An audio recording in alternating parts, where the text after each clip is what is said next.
안녕하세요. 저는 서울 도봉구에서 카센터하며 단란한 가정을 꾸리고 살아가는 40대 가장입니다.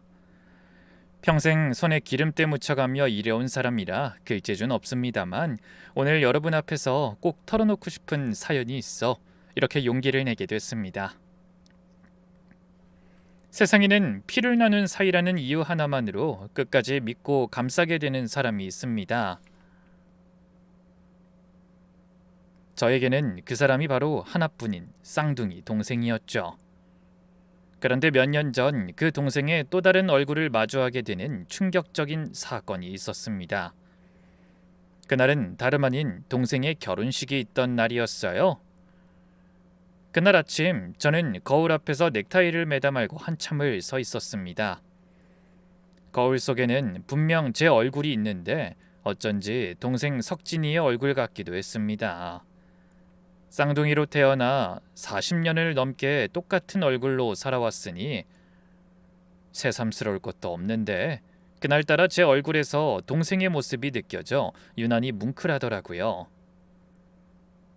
드디어 동생이 늦은 장가를 가는 날이었으니까요. 저희 형제는 무척 일찍 어머니를 잃었습니다. 불과 9살이라는 어린 나이였죠. 어머니가 떠나신 뒤로 아버지와 저희 둘, 남자 셋이 부대끼며 참 힘들게 살았어요. 반찬이라고는 김치 한 가지에 계란 프라이가 전부였던 밥상. 세심하게 챙겨줄 사람이 없어 교복 단추가 떨어져도 핀으로 대충 끼우고 다니던 시절. 저희 형제는 그 모든 시기를 서로 의지하며 견뎌냈습니다. 호라비로 두 아이를 키워야 했던 아버지의 고생도 이만저만이 아니었죠. 헌데 그런 아버지마저 몇 해 전 암으로 세상을 떠나시고 나니 이 넓은 세상에 기댈 핏줄이라고는 저와 쌍둥이 동생 석진이 단 둘뿐이었습니다. 동생과 저는 얼굴은 똑같았지만 성격은 영 딴판이었어요. 저는 어려서부터 활달하고 나서기를 좋아하는 성미라 일찌감치 기술을 배워 카센터를 차렸죠. 반면에 석진이는 말수가 적고 진득한 아이였습니다. 한번 책상 앞에 앉으면 몇 시간이고 꼼짝하지 않는 그야말로 공부밖에 모르는 쑥맥이었어요. 그렇게 공부만 파고든 끝에 대학에서 학생들을 가르치는 강사가 되었지만 정작 제 한몸 건사하는 일이나 사람 사귀는 일에는 무척이나 서툴렀죠. 그래서 나이 40이 넘도록 변변한 연애 한번 못해보고 혼자 나이 드는 동생을 보면서 늘 가슴 한구석이 묵직했습니다. 단 2분 차이 형이라도 형은 형인지 자꾸 잔소리하게 되더라고요. 석진아, 넌 그 좋은 머리로 도대체 연애는 왜 못하는 거야? 형수가 괜찮은 후배 있다고 너 소개해주고 싶다던데 한번 만나볼래? 제가 진지한 표정으로 건네는 말에 동생은 난처한 얼굴로 답했습니다. 난 됐어. 요즘 논문 준비만으로도 정신없는데 여자는 무슨. 형이 형수 기분 상하지 않게 잘 말해줘. 나 당분간 결혼 생각 없다고. 야, 사람이 어떻게 책만 끼고 살아? 옆에 챙겨줄 가족이 있어야지. 너 그러다 아버지처럼 혼자 늙는다. 사람들이 아버지 호랍이라고 얼마나 측은하게 생각했는지 너도 알지? 그렇게 형 노릇 한답시고 잔소리를 늘어놓으면서도 속으로는 늘 걱정이 떠나지 않았습니다. 부모도 없는 처지에 짝이라도 만나 단란한 가정을 꾸려야 할 텐데 저러다 평생 외롭게 늙는 건 아닌가 싶어 잠이 안 오는 밤도 덜어 있었죠. 그런데 이 사람 일이라는 게 참 모를 일이더군요. 그렇게 결혼이라고는 담을 쌓고 살 것 같던 석진이가 어느 날 전화를 걸어와 떨리는 목소리로 이런 말을 꺼냈습니다. 형, 나 결혼할 사람 생겼어. 뭐라고? 결혼? 그 말을 듣고 저는 손에 들고 있던 공구를 떨어뜨릴 뻔했습니다. 알고 보니 석진이가 강사로 나가던 대학 교수님의 딸과 연애를 했더라고요. 그 교수님이 평소 성실한 제 동생을 눈여겨보다 딸과 연을 맺어주신 모양이었습니다. 게다가 처가 될 집안에서는 결혼만 시켜주는 게 아니라 석진이가 그토록 바라던 박사 공부를 마저 할 수 있도록 부부를 함께 미국 유학까지 보내주겠다고 하셨어요. 전 그 소식을 듣고 너무 기뻐서 며칠 밤을 설쳤습니다.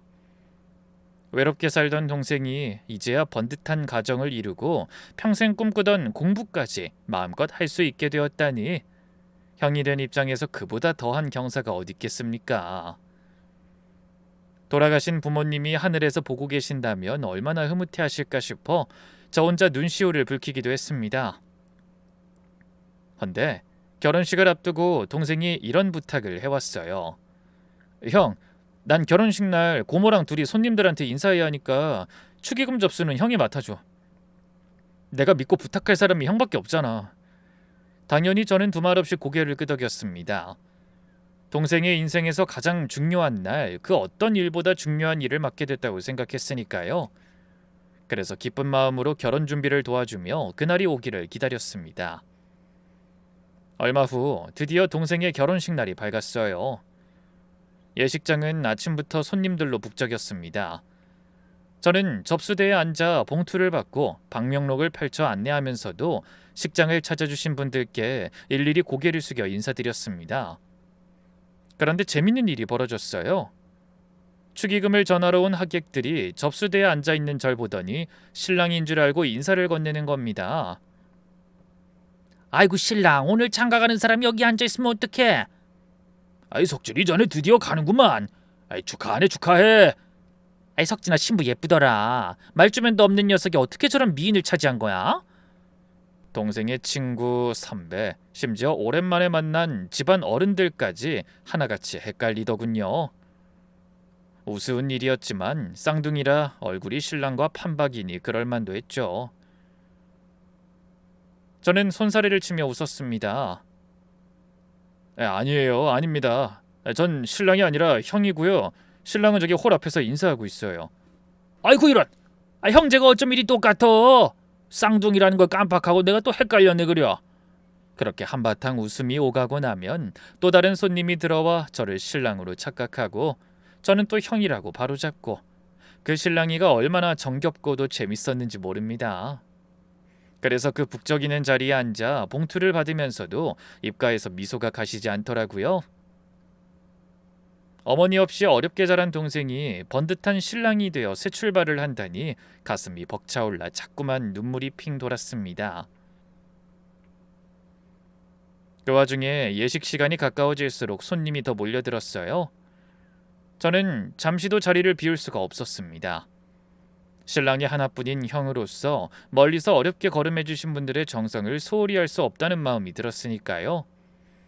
그래서 예식의 시작이 임박해서도 정작 저는 식장 안으로 들어가지 못한 채 늦게 도착하는 손님들의 봉투를 받으며 접수대를 지키고 있었습니다. 그때 예식이 막 시작되려는지 식장 안에서 사회자의 들뜬 목소리가 흘러나오기 시작했어요. 저는 슬슬 봉투를 정리하고 안으로 들어갈 채비를 하고 있었습니다.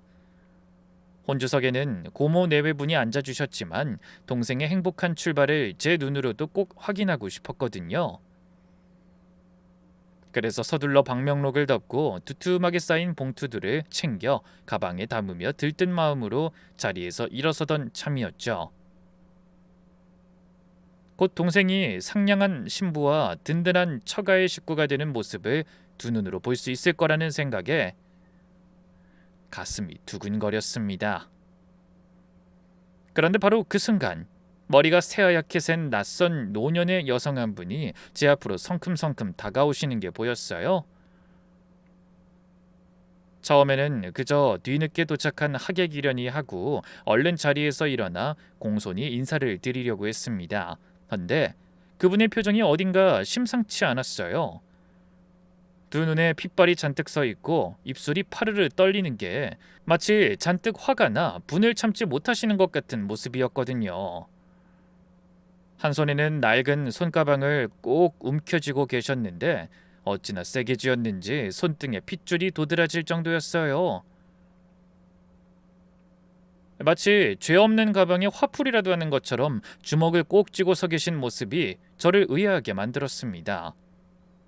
그래서 인상을 살짝 찡그리며 이유를 물으려고 하는데 제가 미처 입을 떼기도 전에 그 어르신이 저를 향해 손을 번쩍 치켜들었어요. 짝! 순식간이었습니다. 마른 하늘에 날벼락이라더니 그 어르신이 아무 말도 없이 냅다 제 뺨을 후려치신 겁니다. 어찌나 세게 맞았는지 고개가 옆으로 휙 돌아가고 귓가가 한참 동안 멍하니 울리더군요. 40이 넘도록 살아오면서 남에게 손찌검을 당해본 건 그때가 처음이었습니다. 그것도 생전 처음 보는 노인에게, 그것도 동생의 가장 기쁜 날에 말입니다. 소리가 어찌나 대단한지 주변에 있던 다른 예식의 손님들까지 깜짝 놀라 웅성거리기 시작했어요. 저는 영문도 모른 채 얼얼한 뺨을 부여잡고 그 노인을 멍하니 쳐다볼 수밖에 없었습니다. 하지만 상대는 그 한 번의 따귀론 어림없다는 듯이 분노가 진정이 되지 않아 여전히 씩씩거리며 소리쳤죠. 네가 장가를 간다고? 내가 두 눈 뜨고 그 꼴은 못 보지. 정 가려거든 차라리 이 늙은이를 죽이고 가라. 어디 날 밟고 가보란 말이야. 그러더니 온몸을 부들부들 떨며 목이 터져라 외치셨습니다. 지나가던 하객들이 걸음을 멈추고 저와 어르신을 힐끔힐끔 바라봤고 저 멀리서 예식장 직원이 무슨 일인가 싶어 고개를 빼들고 주시하는 게 보였어요. 저는 너무 당황해서 한동안 말을 잇지 못하다가 겨우 정신을 차리고 입을 열었습니다. 아니 지금 뭐 하시는 겁니까? 무슨 일인지 말씀도 없이 다짜고짜 왜 때려요? 그리고 전 신부 남편이 아닌데요. 뭐라고? 네가 오늘 장가 간다는 신랑이 아니야? 네, 아닙니다. 근데 도대체 누구신데 제 동생 결혼식에 와서 이러시는 거예요? 제가 억울함에 목소리를 높이자 어르신의 표정이 순식간에 달라지셨습니다. 조금 전까지 얼굴 가득 활활 타오르던 분노가 거짓말처럼 사그라들더니 당황한 기색이 역력하셨죠. 그리고 흔들리는 눈빛으로 제 얼굴을 천천히 들여다보시다 뭔가 크게 잘못되었다는 걸 깨달은 듯 두 손으로 입을 틀어막으며 어쩔 줄을 몰라 하셨어요. 아이고 이를 어째. 그럼 혹시 오늘 결혼하는 신랑이 쌍둥이 형인가요? 네? 예, 제가 신랑 형이 맞습니다만 어르신이 그걸 어떻게... 그런데 제 말이 채 끝나기도 전에 갑자기 어르신이 사방을 두리번거리며 안절부절 못하셨습니다. 그러더니 어디서 그런 힘이 나오시는지 뼈마디가 앙상한 손으로 갑자기 제 손목을 덥석 붙잡고 으스러뜨릴 듯 꽉 움켜쥐며 입을 여셨죠. 미안합니다. 내가 사람을 잘못 봤네요. 근데 부탁할 게 하나 있어요. 지금 나 좀 따라와 줄 수 있겠어요? 네? 지금요? 아니 이제 곧 시기 시작될 텐데... 제가 난색을 보였지만 어르신은 간절한 표정으로 거듭 말씀하셨어요. 부탁이에요. 이 늙은이 한번 살려준다고 생각하고 제발 한 번만 도와줘요. 저는 어떻게 반응해야 할지 몰라 식은땀까지 흘리며 쩔쩔맸습니다. 하지만 제가 망설이면 할수록 어르신은 더 애가 타는 듯한 눈빛을 보내셨어요. 도무지 영문을 알 수가 없는 일이었습니다. 생전 처음 보는 노인이 다짜고짜 뺨을 때리더니 이번에는 또 손목을 붙들고 따라오라며 애원하시니 어떻게 해야 할지 정신이 없더라고요. 솔직한 제 심정은 그냥 그 손을 뿌리치고 식장으로 들어가 버리고 싶었습니다. 하나뿐인 동생의 결혼식이 당장 시작할 판이었으니까요. 하지만 제 손목을 붙든 어르신의 두 눈에서 뚝뚝 떨어지는 눈물을 보는 순간 차마 매몰차게 거절할 수가 없었습니다. 그 눈물에서 단순한 감정이 아니라 가슴 깊은 곳에서 골마 터진 것 같은 뼈아픈 슬픔과 한이 느껴졌거든요. 그래도 저는 쉽게 동생의 결혼식을 포기할 수 없어 안타까운 얼굴로 한숨을 쉬며 말했어요. 어르신, 진정하시고 잠깐만 기다려 주실 수 없을까요? 무슨 사연이 있으신지는 모르겠지만 지금 동생 예식이 막 시작되려고 해서... 그러니까 더 늦기 전에 와야 한다는 거예요. 형이 직접 두 눈으로 똑똑히 봐야 할 일이 있다고요. 어르신의 목소리에는 거역할 수 없는 절박함이 묻어 있었습니다. 그 모습을 보니 무언가 단단히 잘못되어 가고 있다는 불길한 예감이 등골을 오싹하게 만들었어요. 저는 잠깐 망설이다가 어쩔 수 없이 옆에서 함께 접수를 돕던 사촌에게 축의금 봉투가 든 가방을 부탁하고 어르신을 따라 나섰습니다. 무슨 일인지 알아야 빨리 돌려보내고 예식에 들어갈 수 있겠다, 그런 생각이었죠. 게다가 제가 백발이 성성한 노인이 매달리는데 그냥 등을 돌릴 만큼 모진 사람이 못 됐고요. 그래서 제가 따라 나서자 어르신은 서둘러 식장을 빠져나가 엘리베이터에 올라타더니 지하 주차장 버튼을 꾹 누르시더군요. 저는 점점 더 어리둥절해졌습니다.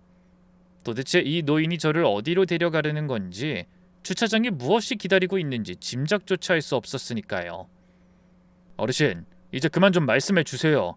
대체 저더러 뭘 보라는 겁니까? 제 동생이랑 무슨 인연이 있는 분이세요? 제가 답답한 마음에 묻자 어르신은 고개를 가로저으며 말씀하셨습니다. 말로 하면 안 믿을 거요. 직접 봐야 믿지. 내 말 100마디보다 직접 눈으로 한번 보는 게 나아요. 그러고는 그저 입술을 꾹 깨문 채 아무 말씀도 없이 제 옷소매만 꽉 붙들고 계셨어요. 좁은 엘리베이터에 안에 무거운 정적이 흐르는 동안 제 심장은 까닭 모를 불안으로 점점 더 빠르게 뛰기 시작했습니다. 머릿속은 온갖 불길한 생각들로 어지럽게 뒤엉켰죠. 혹시 석진이가 돈이라도 빌리고 갚지 못한 걸까? 아니면 무슨 복잡한 일에 휘말린 건가? 하지만 아무리 머리를 굴려봐도 책밖에 모르는 그 쑥맥 같은 동생이 남에게 원한을 살만한 일을 저질렀다곤 도무지 상상이 되지 않았습니다. 심란한 마음으로 지하 주차장에 내리자 서늘한 기운이 훅 끼쳐왔어요. 환한 예식장과 달리 그곳은 어둑하고 적막했죠. 천장에 매달린 형광등 몇 개만 깜빡거리고 멀리서 자동차 엔진 소리만 이따금 울릴 뿐 너무나 적막하다 못해 음산한 기운까지 느껴졌습니다. 결혼식의 화사한 분위기와는 너무도 동떨어진 그 어두운 공기에 저는 까닭 모를 한기를 느끼며 어깨를 움츠렸어요. 어르신은 주차장 한쪽 구석에 세워진 검은색 승용차를 향해 걸어가셨습니다. 가까이 다가가 보니 차 안에 누군가 타고 있는 게 보였어요. 저와 어르신이 다가가자 운전석 뒷좌석의 창문이 스르륵 내려가며 그 안에 앉아있는 사람의 얼굴이 드러나는 순간 저는 놀라서 눈을 동그랗게 떴습니다. 어? 너 민준이 아니냐? 차 안에 앉아있던 사람은 다름 아닌 제 동생 석진이의 어릴 적 단짝 친구 민준이었습니다. 어린 시절 저희 집을 제 집처럼 드나들며 석진이와 형제처럼 지내던 녀석이었죠. 어머니 없이 자라는 석진이를 살갑게 챙겨주던 마음이 따뜻한 아이였습니다. 어찌나 반갑던지 저는 그 영문 모를 상황도 잠시 잊고 환하게 웃으며 차 문 쪽으로 다가가며 말했어요. 아이고, 이게 얼마만이냐 그래. 석진이 결혼식이라 너도 온 거구나. 근데 왜 들어오지 않고 여기 이러고 있어? 어서 들어가자. 이제 곧 식이 시작될 거야. 빨리 내려. 저는 신이 나서 민준이에게 어서 차에서 내리라며 손을 내밀었습니다. 그런데 어찌 된 일인지 민준이는 자리에서 꿈쩍도 하지 않은 채 그저 굳은 표정으로 절 올려다볼 뿐이었어요. 전 그제야 무언가 이상하다는 걸 느끼고 차 안을 자세히 들여다보았습니다. 민준아, 왜 그래? 어디 안 좋아? 석호야, 나 못 일어나. 뭐? 못 일어나더니 그게 무슨 소리야? 제가 어리둥절해하자 민준이는 씁쓸하게 웃으며 자기 무릎 위에 덮여있던 담요를 천천히 걷어냈습니다. 그 아래로 드러난 것은 힘없이 축 늘어진 두 다리였어요.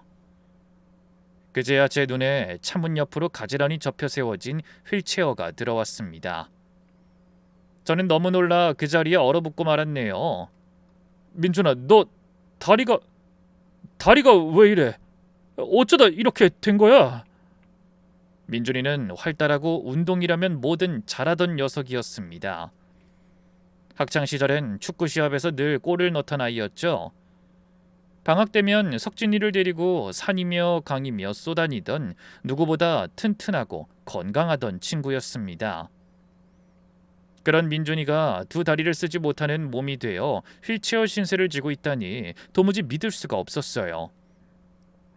제가 놀란 표정을 감추지 못하고 떨리는 목소리로 묻자 민준이의 두 눈에 조금씩 핏발이 서기 시작했습니다. 그러더니 이를 악물고 떨리는 목소리로 믿을 수 없는 말을 뱉어냈어요. 사코야, 이게 다 누구 때문인지 알아? 네 동생 석진이 그 자식 때문이야. 그 말을 듣는 순간 등줄기가 서늘해졌습니다. 창문 없는 지하 주차장 어딘가에서 차가운 바람이 불어오는 것 같은 느낌이었어요. 조금 전까지 동생의 경사로 들떠있던 제 가슴이 영문 모를 불안으로 미친 듯이 뛰기 시작했습니다.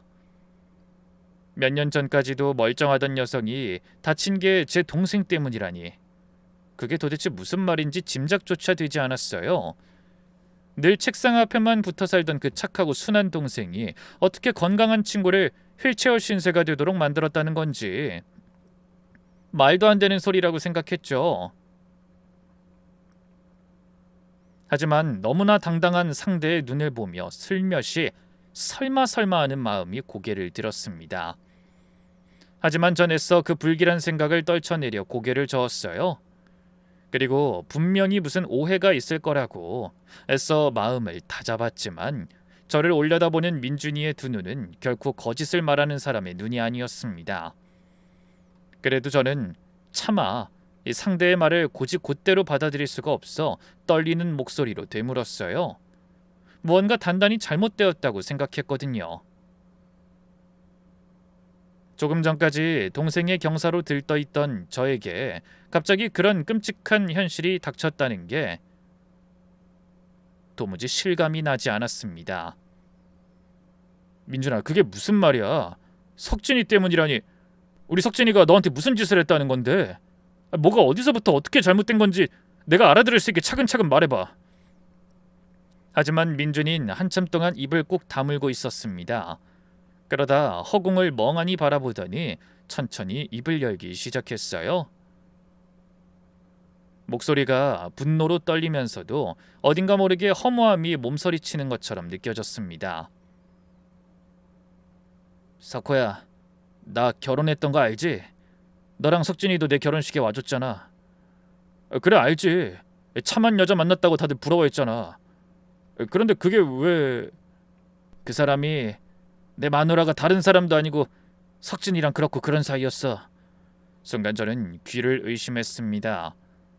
그렇고 그런 사이라니, 그게 무슨 뜻인지 단박에 깨닫고도 머리가 그 말을 거부하는 것 같았어요. 그래서 저도 모르게 헛웃음이 터져 나오더군요.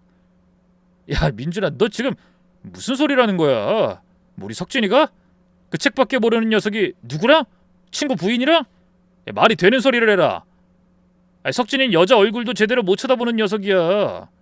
네가 뭔가 단단히 오해한 거겠지.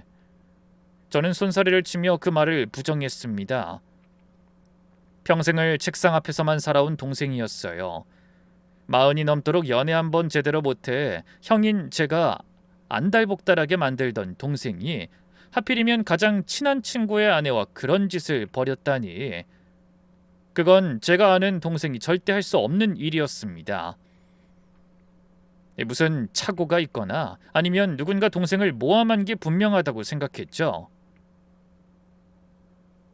솔직히 가슴 한구석에서 불길한 무언가가 꿈틀대고 있는 것도 사실이었지만 저는 그 혹시나 하는 마음을 애써 외면하려 했습니다. 성실하게 살아온 동생을 의심하는 것 자체가 형으로서 할 짓이 아니라고 여겼으니까요. 민준아, 정신 차려. 너 지금 다리도 그렇고 마음이 많이 힘든 건 알겠는데 그렇다고 애먼 사람을 잡으면 안 되지. 우리 석진이가 그럴 애가 아니라는 건 너도 알잖아. 어릴 때부터 그렇게 붙어 다니고 형제처럼 지낸 사이인데 어떻게... 형제? 형제 같은 사이? 제 말이 채 끝나기도 전에 민준이가 차갑게 말을 끊었습니다. 그 목소리에 깊은 배신감이 서려 있는 게 느껴지는 것 같았어요. 상대는 잠시 한숨을 쉬며 생각에 잠긴 듯 하더니 천천히 손을 들어 옆자리에 놓여있던 누런 서류 봉투 하나를 집어들었습니다. 그리고 손을 부들부들 떨며 말했어요. 그래, 나도 한땐 그렇게 믿었어. 형제 같은 사이라고. 그래서 더 못 믿었지. 너처럼 나도 처음엔 절대 안 믿었어. 내 마누라가 거짓말을 하는 거라고, 뭔가 오해가 있는 거라고 생각했다고. 근데 석호야, 이걸 보고도 그런 말이 나오는지 한번 봐라. 민준이는 봉투 안에서 종이 한 장을 꺼내 저에게 내밀었습니다. 저는 땀이 흥건한 손을 바지에 한번 닦아낸 뒤 그 종이를 받아들었어요. 종이는 다름 아닌 각서였습니다. 그런데 거기 적힌 글씨를 보는 순간 전 그대로 얼어붙고 말았어요. 그건 틀림없는 제 동생 석진이의 글씨였습니다. 그동안 수없이 동생의 글씨를 보아온 제가 그걸 모를 리가 없었죠.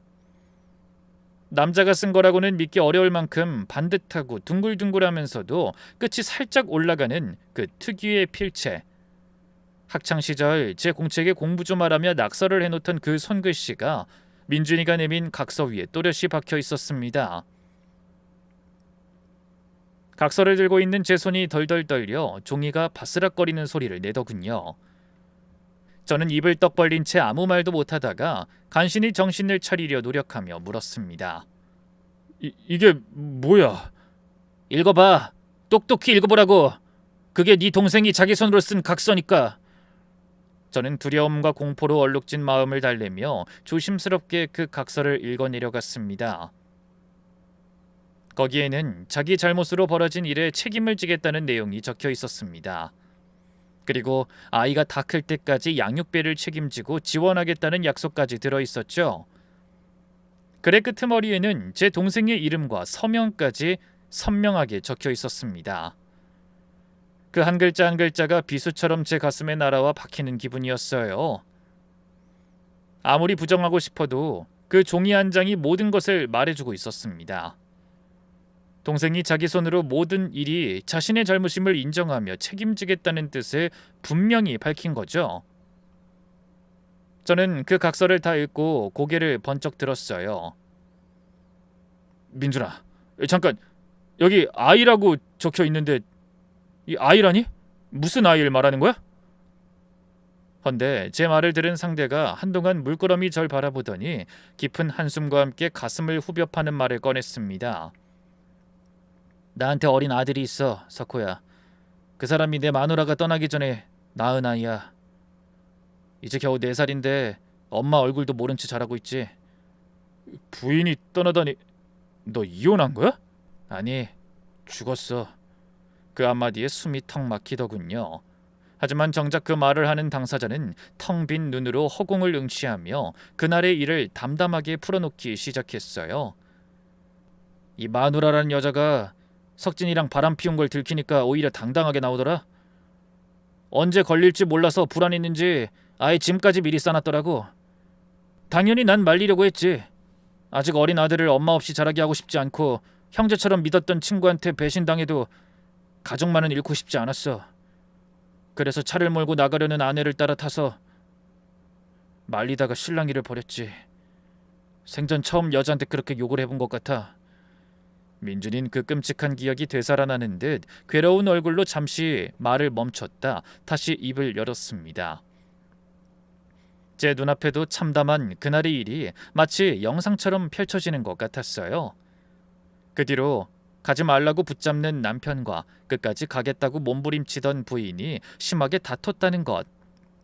그러다가 서로 운전대를 돌리려던 와중에 예상치 못한 사고가 났다는 것까지 모두 털어놨죠. 그 사고로 민준이의 부인은 그 자리에서 세상을 떠났고 민준이는 두 다리를 쓸 수 없는 몸이 되었다고 했어요. 그 엄청난 진실을 듣는 내내 제 손은 사시나무처럼 떨렸습니다. 그래서 두 사람의 어린 아들은 하루아침에 어미를 잃고 민준이는 휠체어 없인 생활할 수 없는 신세가 된 것입니다. 석호야, 그날 이후로 내 인생은 완전히 끝나버렸어.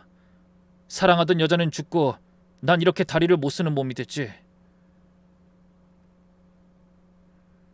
어린 아들은 하루아침에 엄마 없고 아빤 장애가 있는 불쌍한 아이가 된 거야. 멀쩡하던 한 집안이 그렇게 풍비박산이 난 거라고. 누구 때문에? 다 네 동생 석진이 그 자식 때문에. 난 매일 밤 잠도 못 자. 내 아들 얼굴 볼 때마다 엄마 없이 자랄 그 어린 것 생각하면 가슴이 찢어져서. 그래, 바람을 혼자 피울 수 없으니 내 마누라도 죄인이지. 그런데 혹시나 그 여자가 들이댔다고 해도 어떻게 석진이가 다른 사람도 아닌 석진이가 나한테 그럴 수가 있냐고! 민준이의 분노에 찬 목소리가 주차장 가득 울려 퍼졌습니다. 저는 머릿속이 새하얗게 비어버린 것 같아 아무 말도 할 수가 없었어요. 헌데 놀랄 일은 거기서 끝이 아니더군요. 더 기가 막힌 건 그 다음 이야기였습니다. 그런데 더 웃긴 건 뭔지 알아? 석진이 그 자식 이 모든 걸 2년 동안 숨겨왔어. 사고 직후에는 무릎 꿇고 빌더라. 평생 책임지겠다고. 다 자기 잘못이라고. 그러더니 내 재활 치료비랑 생활비를 대주겠다고 했지. 그런데 그게 다 입막음이었던 거야. 제발 비밀로 해달라고. 아무한테도 말하지 말아달라고 신신당부하면서 각서까지 쓰겠다고 했어. 뭐? 그래서 이 각서를... 그래. 마음 같아선 그런 더러운 돈 당연히 거절하고 싶었어. 그런데 현실을 생각하면 그럴 수가 없더라. 애 키우려면 돈이 드는데 난 망가졌고 엄마는 연로하시고 어떻게든 애를 돌보고 나도 좋은 시설에서 재활치료받아서 일어서겠다는 희망을 버릴 수가 없었어. 그래서 눈물을 삼키면서 그러기로 했지. 그 뒤로 석진이가 한 달에 한 번씩 꼬박꼬박 돈을 보냈어. 어떻게 그런 일이... 그리고 그 자식은 나한테 돈 몇 푼 쥐어주면서 아무 일 없었다는 듯 강의를 했어. 그러다 우리한텐 몰래 교수 딸이랑 결혼해서 미국으로 떠날 준비를 하고 있었던 거야. 난 이 꼴로 휠체어에 앉아 있는데 그 자식은 지 행복 찾겠다고 모든 걸 덮고 도망치려 한 거라고. 결혼한다는 소식도 우연히 다른 사람한테 전해 들었어. 나한텐 입도 뻥끗 안 했다고. 처음엔 다 책임지겠다고 해놓고 평생 그렇게 살아야 할까봐 겁이 나서 도망치고 싶었겠지. 상상조차 해보지 못한 얘기를 듣고 전 모든 것이 무너져 내리는 기분을 느껴야 했습니다. 그러다 문득 저를 데려온 그 어르신이 생각나 천천히 고개를 돌렸죠. 그러자 옆에 서 계시던 백발의 노인이 눈물이 그렁그렁한 눈으로 절 보며 힘겹게 입을 여셨습니다. 내가 민준이 어미요.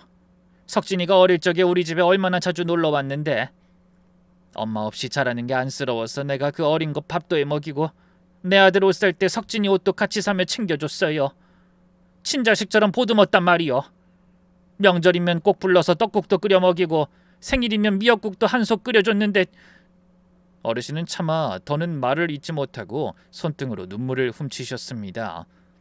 그러다 예전 일이 떠오르시는지 이를 갈며 말씀을 이어가셨어요. 그런데 그 녀석이 이렇게 내 아들 인생을 망칠 줄 어떻게 알았겠어. 친구라는 인간이 며느리를 빼앗고 내 아들을 이 지경으로 만들어 놓고도 모른 척 혼자 잘 살겠다고 장가를 가? 그것도 자기가 책임지겠다고 한 걸 다 모른 척하고 좋은 처가 만나 외국까지 간다고? 내가 그 꼴을 두 눈 뜨고 어떻게 봐? 차라리 그 결혼식장에서 혀 깨물고 죽고 말지. 그 말을 듣는 순간 가슴이 산산조각 나는 것 같았습니다. 어릴 적 엄마 없이 자란 제 동생에게 따뜻한 밥 한 끼 내어주시던 그 정 많던 분이 이제는 제 동생을 죽이고 싶을 만큼 한이 맺혀 계신다는 사실이 너무나 가슴 아팠어요. 동시에 제 마음속에는 폭풍이 일었습니다. 동생을 감싸고 싶은 마음과 한 집안을 무너뜨린 죄를 용서하면 안 된다는 이성 사이에서 갈등한 거죠. 어찌나 충격을 받았는지 식은땀이 줄줄 흐르고 구역질까지 올라오더군요. 머리로는 모든 게 다 인정할 수밖에 없는 사실이라는 걸 알면서도 가슴은 자꾸만 아니라고, 제 동생이 그럴 리 없다고 발버둥을 쳤습니다. 하지만 제 손에 들린 각서와 휠체어에 앉은 친구, 그리고 눈물로 범벅이 된 노모의 얼굴이 모든 것을 증명하고 있었죠. 동생의 잘못으로 한 가정이 풍비박산 났는데 그 동생은 또다시 자기 행복을 위해 아무것도 모르는 신부와 그 부모를 속이고 유학까지 떠나려 하고 있었던 겁니다.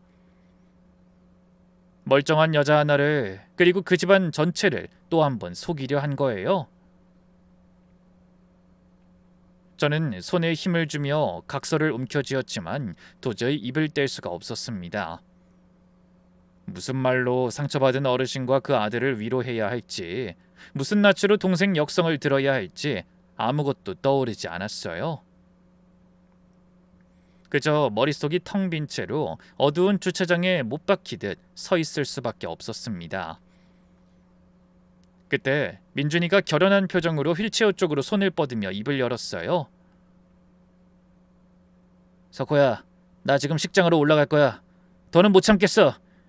그 자식이 약속도 어기고 아무 일 없었다는 듯이 행복하게 사는 꼴 난 죽어도 못 봐. 속아서 결혼하는 여잔 또 무슨 죄야? 그 말에 정신이 번쩍 들었어요.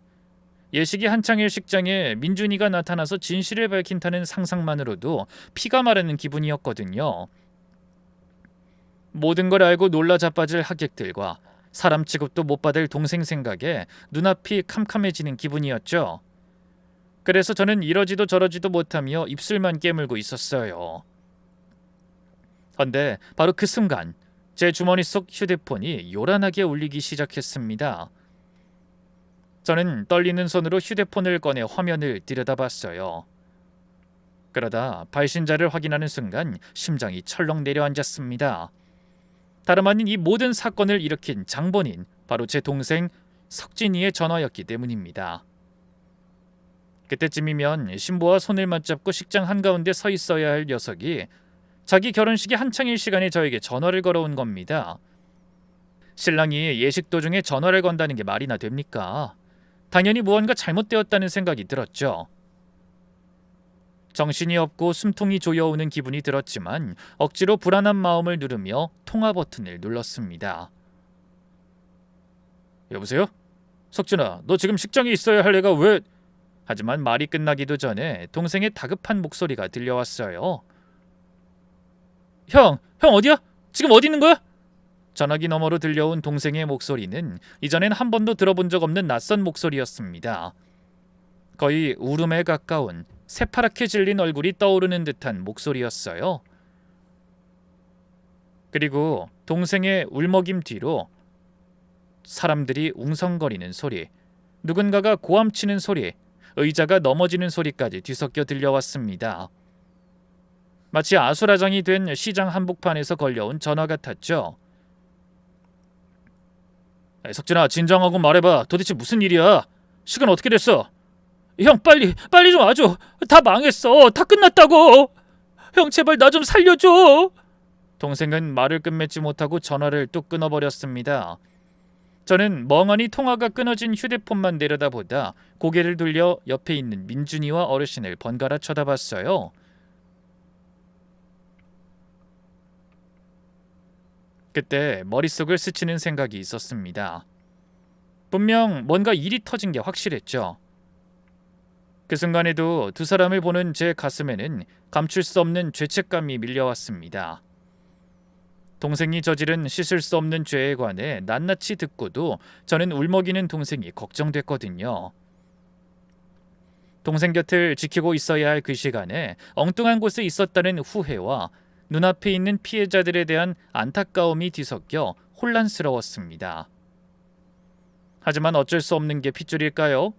전 결국 두 사람을 놔둔 채 몸을 돌려 절 애타게 찾는 동생을 향해 내달리기 시작했습니다. 석호야, 잠깐만. 뒤에서 민준이가 절 부르는 소리가 들렸지만 돌아볼 정신이 없더군요.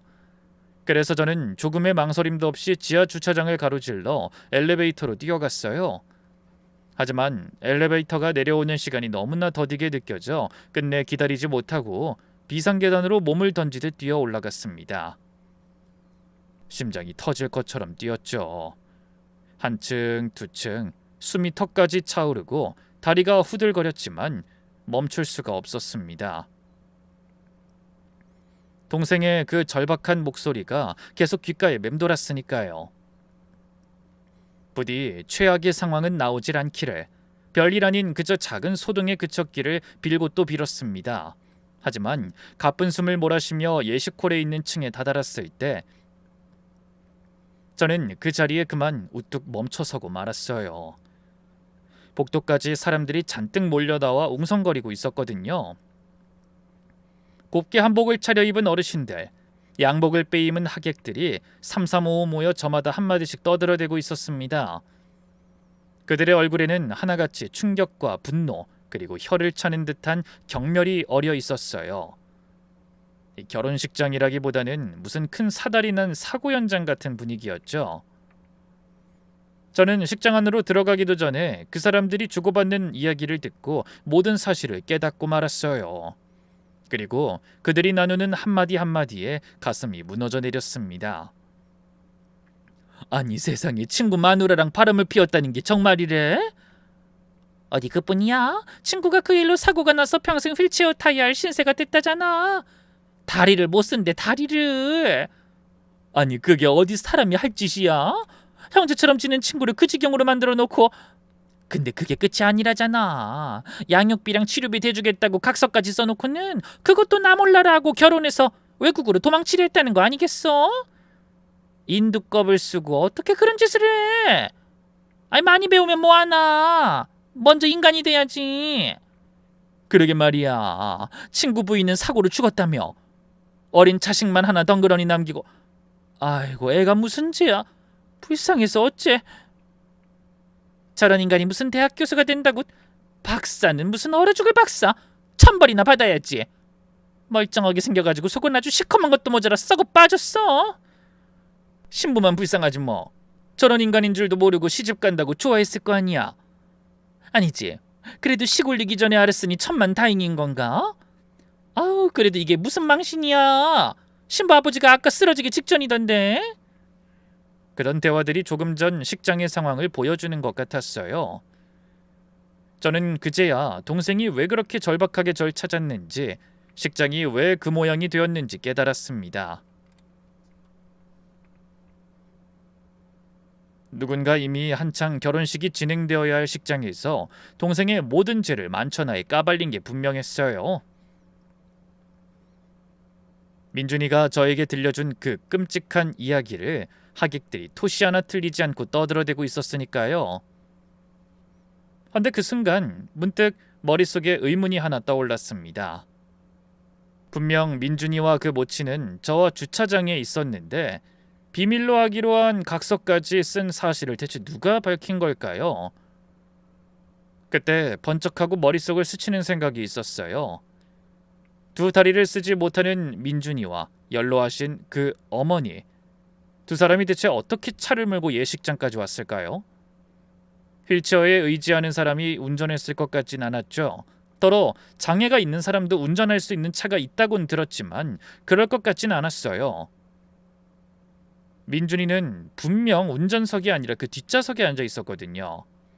그렇다고 백발이 성성한 노모가 운전했다는 것도 뭔가 석연치 않은 생각이 들었습니다. 그렇다고 분명 그 두 사람을 태우고 예식장까지 차를 몰고 온 또 다른 누군가가 있다는 뜻이었죠. 순간적으로 한 사람이 떠올랐어요.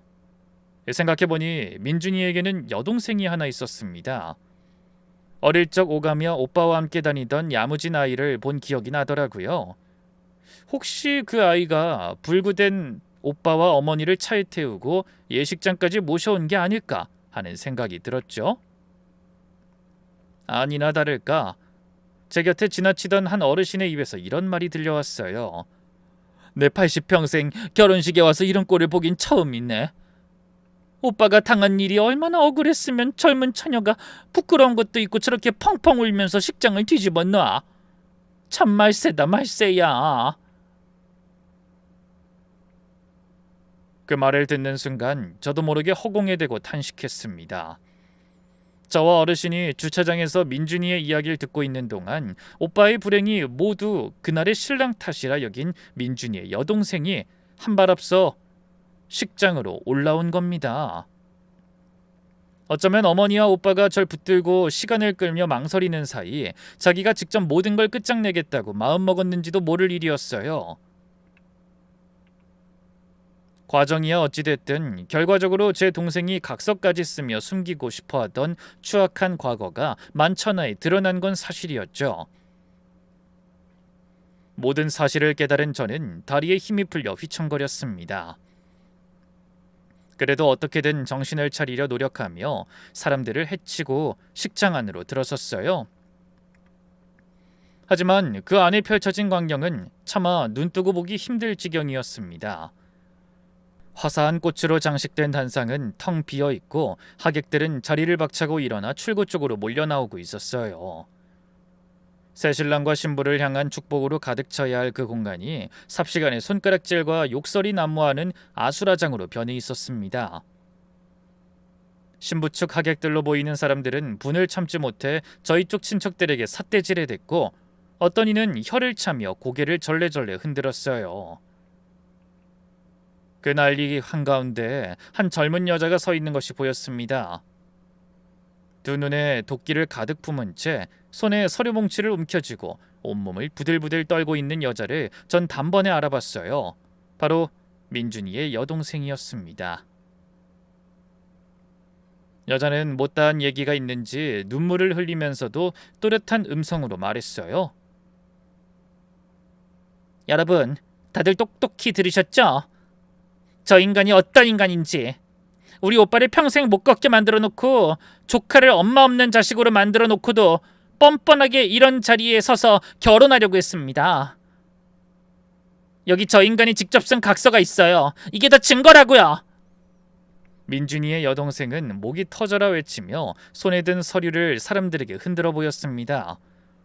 아마도 그건 제가 주차장에서 본 것과 같은 동생이 쓴 각서의 복사본일 테고 그동안 오간 돈의 흔적이며 증거들이었겠죠. 그 광경을 보며 저는 그대로 자리에 얼어붙고 말았습니다. 이미 모든 일이 돌이킬 수 없을 만큼 크게 벌어진 뒤라 말리고 자시고 할 것도 없었어요. 제가 주차장에서 노모와 민준이의 이야기를 듣던 그 짧은 시간이 제 동생의 모든 것을 무너뜨리는 시간이었던 겁니다.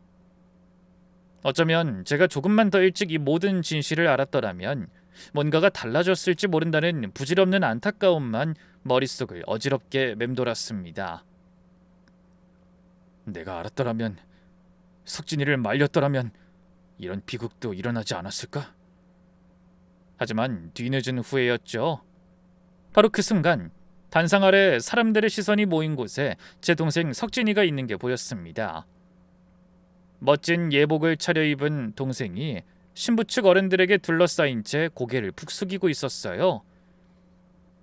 늘 단정하고 깔끔하던 녀석의 모습은 온데간데 없고 머리는 헝클어지고 옷매무새는 엉망이 된 채 사색이 된 얼굴이더군요. 그 모습이 더없이 초라하고 처참해 보였습니다. 새 신부는 그 옆에서 두 손에 얼굴을 파묻고 주저앉아 오열하고 있었어요. 새하얀 드레스 자락이 바닥에 힘없이 늘어진 그 모습이 제 가슴을 더욱 미어지게 했죠. 아무것도 모른 채 평생을 함께할 사람이라 믿었던 신랑이 알고 보니 한 집안을 파탄낸 죄인이었으니 그 충격이 오죽했겠습니까? 저는 떨리는 목소리로 동생의 이름을 부르며 다가갔어요. 석진아. 그때 누군가 동생을 향해 거칠게 손을 뻗는 모습이 보였습니다. 신부의 아버지인 사돈 어른이셨죠. 평생 대학 강단에 섰다는 점잖아 보이던 그 어른이 거칠게 욕설을 내뱉으며 제 동생에게 주먹을 날렸습니다. 듣자 하니 동생이 강사로 나가던 대학의 교수님이라고 했어요. 사위될 사람을 아끼고 미국 유학길까지 열어주려던 그 어른이 그때는 분노로 얼굴이 시뻘겋게 달아오른 채 동생에게 주먹을 날린 뒤에 멱살을 거머쥐고 부들부들 떨고 있더라고요. 그 눈빛에는 사랑하는 딸을 속인 동생에 대한 배신감과 증오가 활활 타오르고 있었습니다. 평생 학생들을 가르치며 점잖게 살아온 분이 오죽 분했으면 사람들 앞에서 그렇게 손찌검 마시겠나 싶었어요. 하지만 저는 차마 그 광경을 더 지켜볼 수가 없어 사람들을 밀치며 동생에게로 달려갔습니다. 가슴이 미어지는 것 같았죠. 모든 진실을 알아버린 그때도 전 단상 아래 널브러진 동생을 모르는 척할 수가 없었어요. 그때나 예전이나 여전히 그 녀석은 제 하나뿐인 피부치였으니까요. 엄마 없이 서로를 의지하며 자라온 어쩔 수 없는 가족이었죠. 저는 사람들 사이를 비집고 들어가 신부 아버지의 손에서 동생을 떼어놨습니다. 동생은 제 품에 안기듯 풀썩 주저앉으며 어린아이처럼 흐느끼기 시작했어요. 식장을 가득 메운 하객들의 따가운 시선이 저희 형제에게 쏟아졌습니다. 누군가는 손가락질했고 누군가는 혀를 끌끌 찼어요. 그 수많은 눈초리 한가운데서 동생은 더 이상 제가 알던 의젓한 대학 강사가 아니라 죄가 들통난 채 벌벌 떠는 한낱 초라한 사내일 뿐이었습니다. 형 나 어떡해? 다 끝났어. 다 끝났다고. 전 그 말에 아무런 대답도 할 수가 없었어요. 위로의 말을 건네고 싶어도 입이 떨어지지 않았어요. 아무리 안타까워도 동생이 죄인이라는 사실은 변함없었으니까요. 동생의 등을 쓸어내리는 제 손도 자꾸만 멈칫거렸습니다. 녀석을 계속 감싸 안아야 할지 아니면 멱살을 붙들고 어떻게 그럴 수 있었느냐고 따져 물어야 할지 저 자신조차 갈피를 잡을 수 없더라고요. 그때 분을 이기지 못한 신부 아버지가 다시 동생을 향해 한 번 더 고함을 쳤습니다. 이런 짐승만도 못한 인간! 내가 널 사람으로 알고 내 딸을 주려고 했어. 그런데 네가 한 짓은 아무리 용서하려고 해도 도저히 그럴 수 없는 짓이야. 도대체 뭐냐? 친구 아내를 농락하고 그 친구를 평생 불구로 만들어 놓고도 뻔뻔하게 감히 내 사위가 되겠다고 나서! 어디 두고 봐라. 내가 가만히 있나? 네가 박사가 아니라 박사 할애비가 된다 해도 이 바닥에서 다시는 발도 못 붙이게 만들 테니. 그 말은 단순한 협박이 아니었습니다. 신부 아버지는 교육계에서 오랫동안 영향력을 쌓아온 교수였고 동생의 앞길을 한순간에 막아버릴 힘을 가진 사람이었죠. 실제로 그날 이후 동생은 강사 자리에서 쫓겨났습니다. 그토록 바라던 박사 과정도 미국 유학도 모두 물거품이 되었어요. 한 집안의 사위가 되어 든든한 처가의 지원을 받기로 했던 모든 꿈이 잘못된 판단과 행동으로 산산이 부서져 버린 겁니다. 문제는 그뿐이 아니었어요. 동생이 친구의 아내와 벌인 일과 그 사고를 2년이나 덮어온 사연은 모든 대학가를 삽시간에 휩쓸었고 동생은 학계 어디에서도 다시 발붙일 수 없는 사람이 되어버렸습니다. 평생 책상 앞에서 공부하며 쌓아 올린 모든 것이 자기가 지은 죄 하나로 속절없이 무너져 내린 거죠. 신부와의 혼사도 당연히 깨졌습니다. 아무것도 모른 채 동생을 믿고 평생을 맡기려던 그 가여운 신부는 가장 행복해야 할 결혼식 현장에서 가장 비참한 방식으로 신랑의 뻔뻔한 민낯을 보게 된 겁니다. 저는 드레스를 입은 채 얼굴이 엉망이 되는 것도 아랑곳 없이 오열하던 그 신부의 모습이 한동안 눈앞에서 지워지지 않았습니다. 동생의 만행이 한 가족만이 아닌 죄 없는 다른 여자의 인생과 또 한 집안의 명예를 짓밟은 거예요.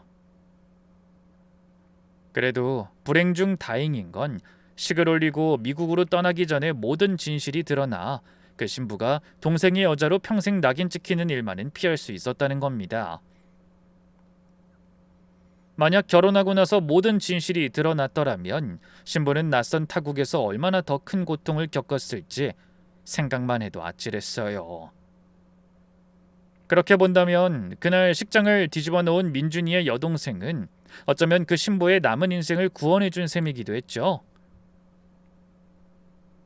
결혼식이 깨진 그날 저는 참담한 가슴을 안고 동생에게 따져 물었습니다. 외롭게 자라면서도 제 앞가림 잘하고 똑똑한 동생에게 저는 평생 큰소리 한번 내본 적 없었어요. 하지만 그날만큼은 도저히 그냥 넘어갈 수가 없었습니다. 석진아, 형한테 사실대로 말해봐. 정말 그 말이 다 사실이야? 난 아직도 안 믿겨. 민준이한테 네가 그런 짓을 했다는 게. 동생은 한참을 고개도 들지 못하다가 모기만한 목소리로 겨우 입을 열었어요. 미안해 형. 다 사실이야. 처음엔 그냥 잠깐의 실수라고 생각했어. 그런데 일이 그렇게까지 커질 줄은 몰랐어. 너무 무섭더라. 그동안 내가 쌓아온 걸 다 잃을까 봐. 그러다 기회가 찾아왔는데 지난 실수가 발목을 잡는 것 같아 답답했어. 그래서 도망치고 싶었어. 도망쳐? 네가 책임지겠다고 각서까지 써놓고 휠체어에 앉은 친구를 두고 엄마 잃은 그 어린아이를 두고 너 혼자 행복하겠다고 외국으로 도망을 치려고 했다는 거야? 그게 사람이 할 짓이야, 석진아? 너 내가 알던 동생 맞는 거야? 그럼 어쩌란 말이야? 그 한 번의 실수로 평생 목줄 매달린 개처럼 끌려다니란 말이야? 유학 간다고 네가 한 짓이 다 없어지는 게 아니잖아.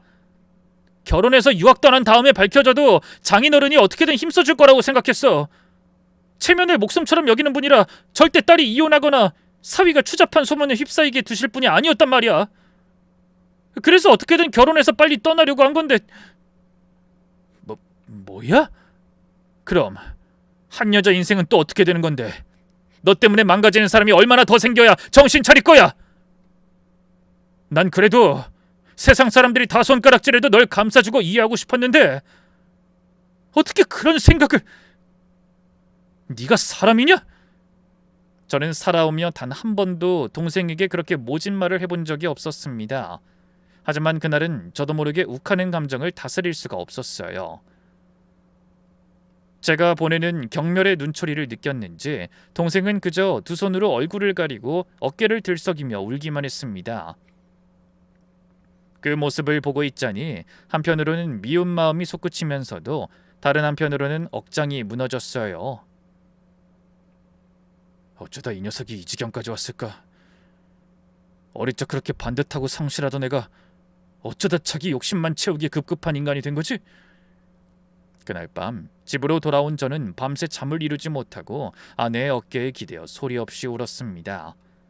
그리고 그날 이후 동생은 진실을 감추고 도망치려 했던 책임의 무게만큼, 아니 그 이상의 고통을 고스란히 짊어지게 된 거죠. 결혼도 명예도 평생 쌓아온 학자로서의 길도 그 모든 것을 한순간에 잃었어요. 화려한 미래에 눈이 멀어 비겁한 도피를 꿈꾼 대가를 호되게 치른 셈이죠. 얼마 후 저는 무거운 마음으로 동생에게 물어 민준이와 그 어머니, 그러니까 제 뺨을 후려치셨던 어르신을 다시 찾아가게 됐습니다. 그리고 진심을 다해 무릎 꿇고 사죄했어요. 민준아, 미안하다. 어르신, 정말 죄송합니다. 이런 틀에 박힌 말 한마디로 어르신과 민준이 그리고 가족들이 겪었을 고통이 없어지는 건 아니겠지만 진심으로 사죄는 올려야 할 것 같아 찾아왔습니다. 그러면서도 저는 차마 고개를 들고 어르신의 눈을 마주할 수 없어 머리를 조아린 채 울먹이기만 했습니다. 모든 걸 잃고 페인처럼 술만 퍼먹는 동생을 대신해 사죄하는 것 말고는 제가 할 수 있는 일이 아무것도 없었으니까요. 그리고 그날부터 동생이 도망치지 않고 자기 잘못을 마주하도록 돕고 평생에 걸쳐서라도 그 가족들에게 진심으로 속지 않은 것을 곁에서 지켜보겠노라 다짐했습니다. 여러분, 처음에 저는 피를 나눈 형제라는 이유만으로 동생을 끝까지 감싸려 했어요. 어머니 없이 한 이불을 덮고 자란 그 정 때문에 동생이 무슨 짓을 했든 미워할 수 없을 거라 여겼죠. 하지만 제가 진정 사랑하고 아끼는 이가 있다면 무조건 죄를 덮어주는 것이 아니라 잘못된 길로 더 깊이 빠지기 전에 손을 붙들고 바른 길로 이끌어야 한다는 것을 이번 일을 통해 아프고도 절실하게 깨달았습니다. 사람이 지은 죄는 아무리 숨기고 멀리 도망치려 해도 결국 밝혀지게 되는 법이더라고요. 그러니 부디 여러분 곁에도 혹여 잘못된 길로 들어선 이가 있다면 무조건 감싸기보다는 자기 잘못을 바로 볼 수 있도록 도와주시라고 당부드리고 싶네요. 그럼 긴 사연에 함께 해주신 분들께 감사드리며 저는 물러가겠습니다. 모두 건강하세요.